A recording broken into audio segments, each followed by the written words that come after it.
Chhattisgarh prime की शुरुआत करते हैं। करगिल विजय के 25 साल होने के मौके पर करगिल की जनता को भी धन्यवाद देना जरूरी है। जंग के 25 साल बाद यहाँ के हालात काफी बदल चुके हैं। हमारी टीम यहाँ पर पहुंची। देश के सबसे जाने माने अस्पताल दिल्ली के एम्स की टीम भी यहाँ पहुंची हुई है। करगिल से मनोरंजन भारती की ये खास रिपोर्ट देखते हैं। हम यहाँ पहुंचे हैं कारगिल में। आप मेरे पीछे देख सकते हैं, ये कारगिल की वादियां, पहाड़ और साथ में बहती हुई ये नदी। मौका है, कारगिल युद्ध के 25 साल हो चुके हैं। आपको मालूम है कि 1999 में कारगिल का युद्ध लड़ा गया था, जब भारतीय सेना ने आखिरकार पाकिस्तानी घुसपैठियों या पाकिस्तानी आर्मी को यहाँ से खदेड़ दिया गया था। इसी मौके पर एम्स के डॉक्टरों की एक टीम जो है वो आई है कारगिल में, यहाँ के स्थानीय लोगों का इलाज करने के लिए। दरअसल एक परंपरा है, एम्स के डॉक्टरों की टीम ले भी जाती रही है, कई वर्षों से ये परंपरा है। लेकिन चूंकि कारगिल युद्ध का 25वां साल है, ये वर्षगांठ है, उस मौके पे ये टीम इस बार कारगिल आई है। एनडीटीवी की टीम जो है यहाँ पे मौजूद है। हम आपको दिखाएंगे कारगिल के लोगों का जीवन क्या है, कितना कठोर जीवन है। साथ ही हम आपको बताएंगे कि कारगिल युद्ध के समय क्या हुआ था। उन लोगों से भी आपको मिलवाएंगे जिन्होंने युद्ध के समय में भारतीय सेना की मदद की थी। और साथ ही यहाँ के हॉस्पिटल भी चलेंगे और देखेंगे डॉक्टर यहाँ के लोगों का क्या क्या इलाज करते हैं, यहाँ कौन सी बीमारियां होती है जो यहाँ के लोगों के लिए अब मुश्किलात पैदा कर रही हैं।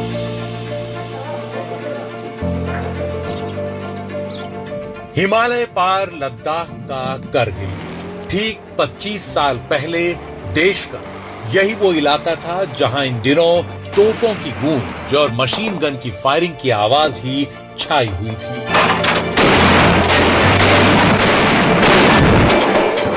आसमान में भारतीय वायुसेना के लड़ाकू विमान देश की सरहद में घुसे दुश्मनों को चुन चुन कर निशाना बना रहे थे। भारत ने 1999 के उस करगिल युद्ध में दुश्मनों को उल्टे पैर लौटने पर मजबूर कर दिया था।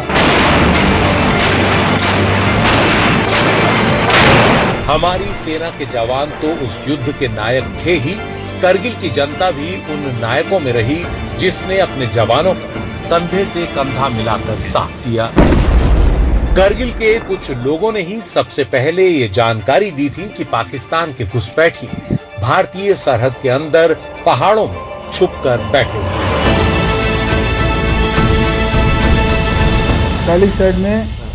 बटालिक साइड से ही ये शुरुआत पता चल गया कि वहाँ पे जो है कुछ लोग जो है आके बैठे हैं। वो जो है वहाँ के सिविलियन जो है उन्होंने जो है ये दिया था।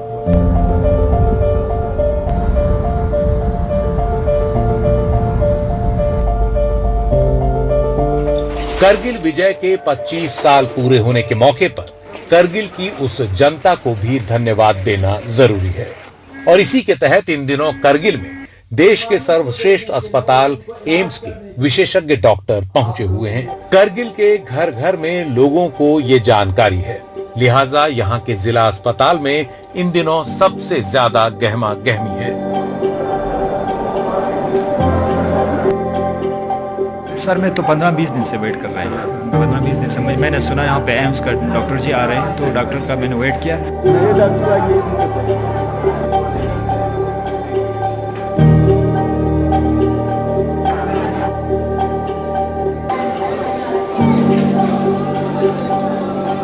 करगिल कस्बे ही नहीं, दूर दराज के गांवों से भी लोग उन बीमारियों के इलाज के लिए यहाँ पहुंचे हैं जिनके लिए उनके पास दिल्ली और श्रीनगर जाने के अलावा कोई चारा नहीं बचता। करगिल तक पहुंचने के लिए हिमालय के उस पार एक दूसरे छोर पर पहुंचना होता है, जहां कई आधुनिक सुविधाएं मुहैया कराना आसान नहीं है।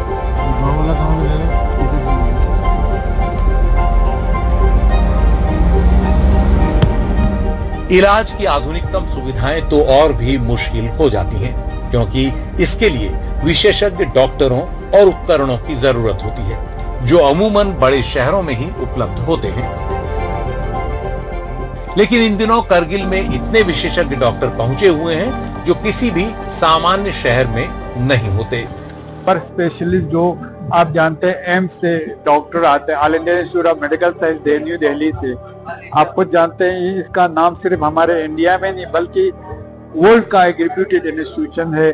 उनके डॉक्टरों का हमारे डोर स्टेप पे लोगों को उनके खिदमात मिलते हैं। एक ये, दूसरा ये है जो कॉम्प्लिकेटेड केस जो यहाँ पे ऑपरेशन कर सकते हैं, जैसे ऑर्थो के हो, नी रिप्लेसमेंट हो, आपके डर्मेटोलॉजी के कुछ केस हो। दरअसल देश के इस दूरदराज इलाके का भूगोल बहुत कठिन है, लेकिन उससे भी ज्यादा मुश्किल है यहाँ के बाशिंदों की जिंदगी। सदियों से इस पहाड़ी इलाके के लोग कुदरत की चुनौतियों से जूझते आए हैं। ऐसे में उन्हें होने वाली दिक्कतें भी बाकी इलाकों से कुछ अलग होती हैं। जैसे मुश्किल भौगोलिक इलाके में चलने के कारण हड्डियों और जोड़ों के दर्द से जुड़ी दिक्कतें यहाँ काफी होती हैं। उनको लंबर सेक्टर शियाटिका थी और बायलेटरल ऑस्टियोआर्थराइटिस था, जो हिल एरिया में मोस्ट कॉमन जो हड्डियों की दिक्कत होती है वो होती है। वो उसमें एक जस्ट उनका एक रिफ्लेक्शन था जिसमें एक बायलेटरल ऑस्टियोआर्थराइटिस और lumbar sectoral stenosis most probably था।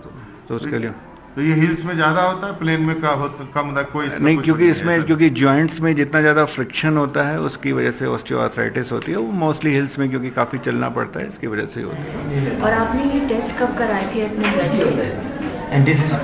सुबह से मैंने रूमेटॉइड आर्थराइटिस के डायग्नोस्ड पेशेंट्स देखे हैं, तो उनमें यूजुअली ये होता है कि उनकी ड्रग्स एडजस्ट करना, कभी कभी उसकी वजह से लिवर पे असर आ जाता है, तो मिस्टेकनली दवाई बंद कर दी जाती है और कहा जाता है कि बीमारी की वजह से या दवा की वजह से लिवर पे असर आ गया।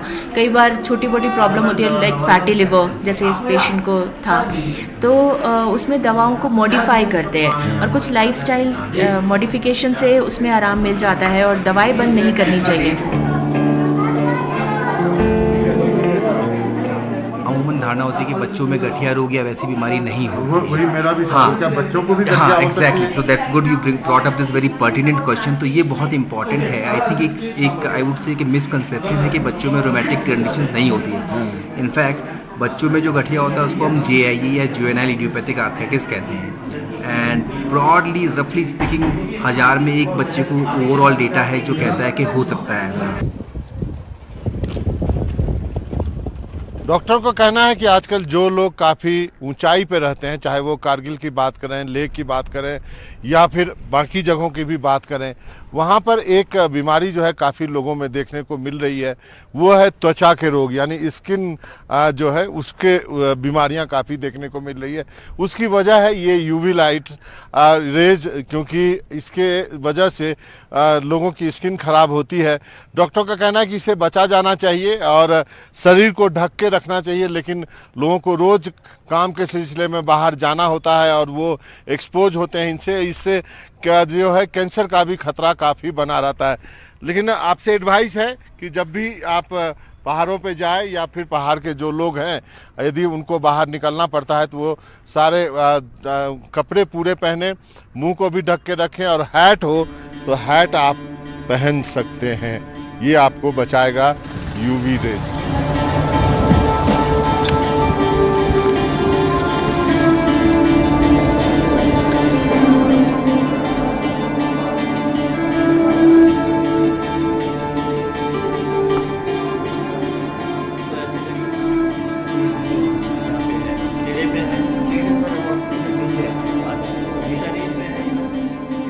जब तक यहाँ पे ठंड रहती है, धूप कम होती है, तब तक अल्ट्रावायलेट लाइट इतनी ज़्यादा नहीं होती, लेकिन फिर भी ये हाई अल्टीट्यूड में होने की वजह से यहाँ पे अल्ट्रावायलेट लाइट प्लेन के मुकाबले ज़्यादा होती है।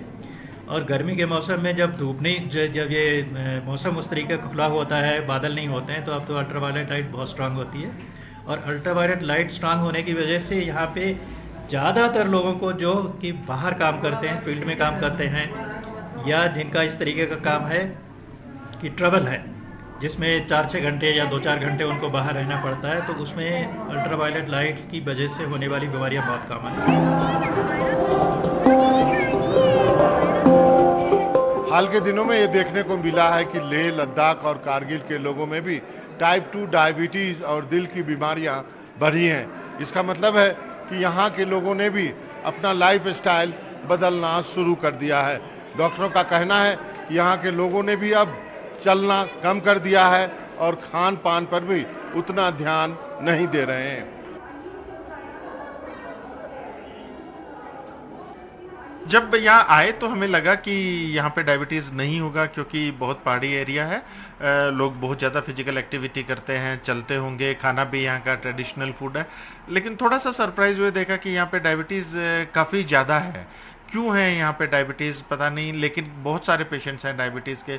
हो सकता है कि यहाँ के लोगों का चलना फिरना कम हो गया है, उन्होंने ट्रेडिशनल खाना जो यहाँ का था, फूड था, वो छोड़ के जो बहुत ज़्यादा कैलोरी डेंस फूड है वो खाना शुरू कर दिया है, या जो पैक फूड है वो खाना शुरू कर दिया है। वो एक कारण हो सकता है। अदरवाइज इतने हिली एरिया में और इतनी मेहनत के साथ डायबिटीज़ होना मुश्किल नहीं, क्योंकि एक लाइफस्टाइल डिजीज़ है। एक बात जो बीते 10-20 साल में लद्दाख के करगिल जैसे इलाकों में भी दिख रही है, वो ये है कि यहाँ भी शहरी इलाकों जैसी लाइफस्टाइल डिजीज दिखने लगी हैं। हाइपरटेंशन और शुगर की दिक्कतें यहाँ आम हो चली हैं। खान पान में यहाँ काफी बदलाव हुआ है। पारंपरिक खान पान में भी कुछ चीजें ऐसी हैं जो अब दिक्कत देने लगी हैं, क्योंकि कई लोगों ने शारीरिक मेहनत के काम कम कर दिए हैं।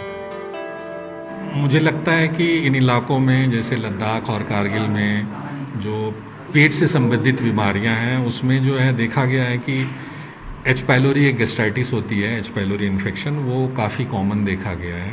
और दूसरी बात है कि इन लोगों का जैसे फूड हैबिट्स है, मीट बेस्ड बहुत ज़्यादा है, तो जो स्टमक का कैंसर होता है जिसको कार्सिनोमा स्टक बोलते हैं, वो भी काफ़ी इन लोगों में कॉमन होता है। और यहाँ पे इतनी ज़्यादा हेल्थ फैसिलिटी नहीं है, प्लस स्क्रीनिंग प्रोग्राम नहीं है, तो इसकी वजह से जो है वो लेट पता चलता है।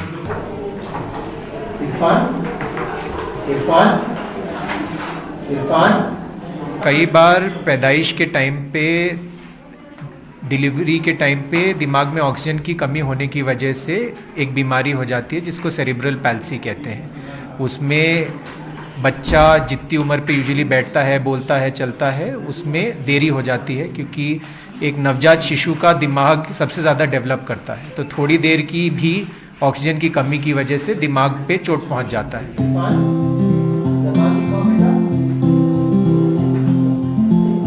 मोबाइल फोन जितनी बड़ी सुविधा है, उतनी ही बड़ी बीमारी भी ये बन चुका है।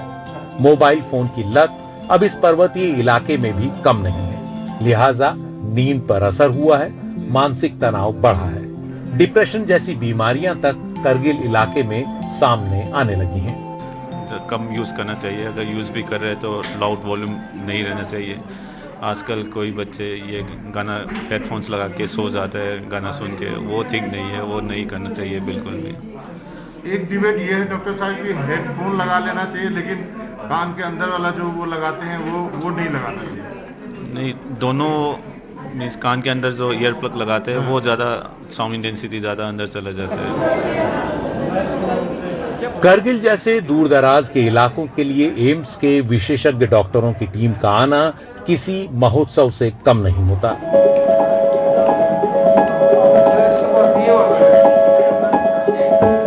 ये स्पेशलिस्ट डॉक्टर अपने आधुनिकतम उपकरणों के साथ यहाँ पहुंचते हैं, लेकिन इन डॉक्टरों का मानना है कि बीमारी को इतना बड़ा ही न होने दिया जाए कि विशेषज्ञ डॉक्टरों की जरूरत पड़े।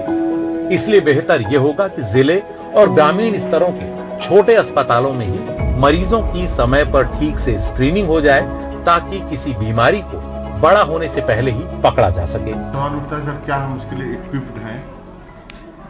सीधा सा जवाब है बहुत हद तक नहीं। और नंबर मतलब ज़्यादा होना एक बात होती है, हमारे यहाँ समस्या दूसरी है। अगर आप नंबर की बात करें तो शायद अमेरिका इंग्लैंड में इससे ज़्यादा कैंसर है, लेकिन उसका दूसरा एक कारण ये भी है कि वहाँ पर डिटेक्ट भी ज़्यादा होते हैं, उनके यहाँ एक नेशनल लेवल पर स्क्रीनिंग प्रोग्राम भी होता है।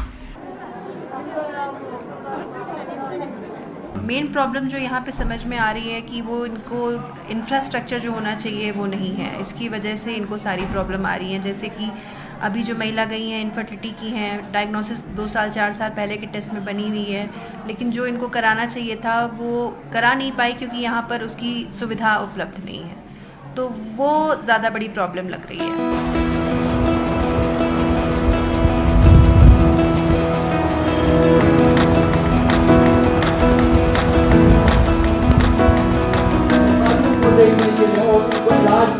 एम्स ने लद्दाख में ये मुहिम अशोका फाउंडेशन के साथ मिलकर चलाई है।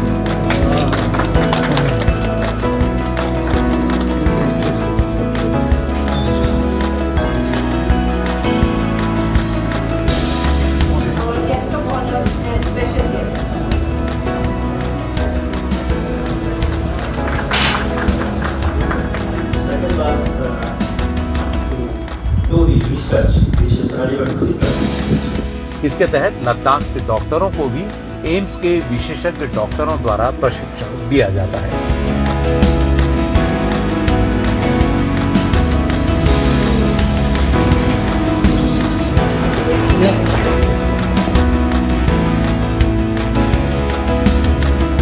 बीते कई साल से अशोका फाउंडेशन उन मरीजों के भी दिल्ली में इलाज की व्यवस्था कर रहा है जिन्हें विशेषज्ञ डॉक्टरों को तुरंत दिखाना पड़ जाए या जिन्हें ऑपरेशन के लिए दिल्ली आना ही पड़े।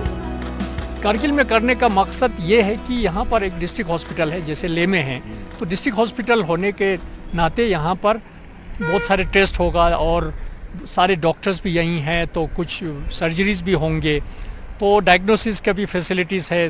जो लोगों को हमें दिल्ली ले जाने के लिए रेफ़र करेंगे डॉक्टर, तो यहाँ पर सारे फैसिलिटीज़ मिलेंगे। तो लद्दाख में सिर्फ 2 ही हॉस्पिटल है, ले और कारगिल डिस्ट्रिक्ट हॉस्पिटल है।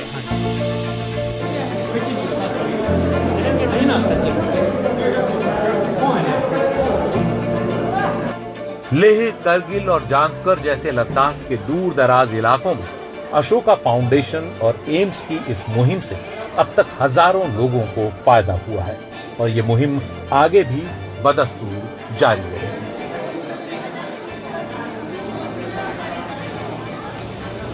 असली मकसद जो है हमारा है कि यहाँ के जो दूर दराज इलाके के लोग, करगिल के पास जांस्कर है, बहुत जगह है यहाँ पर, उन लोगों को जो फैसिलिटीज़ यहाँ नहीं है, जो ऑपरेशन यहाँ नहीं हो सकता है, जो जैसे कैंसर का इलाज है, न्यूरो सर्जरी है, कार्डियोलॉजी का है, हर कोई सुविधा यहाँ पर नहीं है, तो उनको हम 365 डेज दिल्ली में फैसिलिटेट करते हैं।